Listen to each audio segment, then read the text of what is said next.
আমি আজকে পাঁচমিশালি মাছ রান্না করব। সেটা হচ্ছে আমি হাতে মাখিয়ে করব। আর আমি আমার মা চাচিদের সবসময় দেখেছি যে হাতে মাখিয়ে গুঁড়া মাছগুলো রান্না করতে। একটু রসুন বাটা, অল্প একটু আদা বাটা, বাটা মশলাটা না দিলেও চলে, কিন্তু আমি একটু দিই, এটা আমার চয়েস।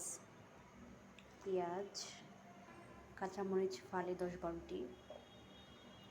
আমি মরিচের গুঁড়াটা কম দিব, তাই কাঁচামরিচ একটু বেশি করে দিলাম। মরিচের গুঁড়ো 1 চামচ।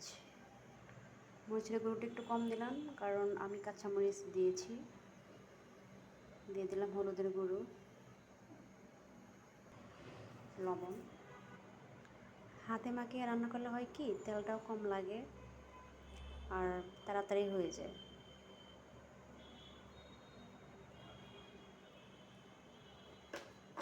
এখন আমি এটা মাখিয়ে নিব। আমি এখন এটাকে মাখিয়ে নিব ভালোভাবে।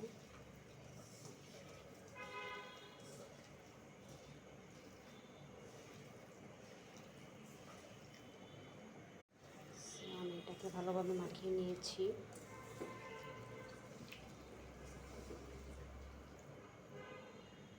টমেটো দিয়ে দিব আর একটু ভালোভাবে মাখিয়ে নিব।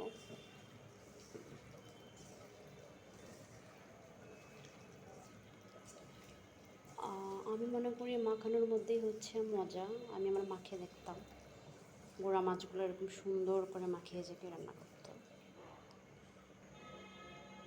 এই যে আমার মাছ, এখানে পাবদা মাছ আছে, পুঁটি মাছ, তেলাপিয়া মাছ, সরপুঁটি।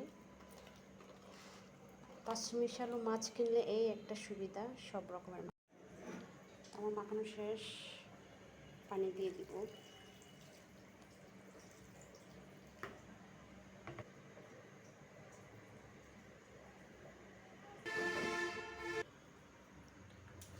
চুলাটা ধরিয়ে দিলাম।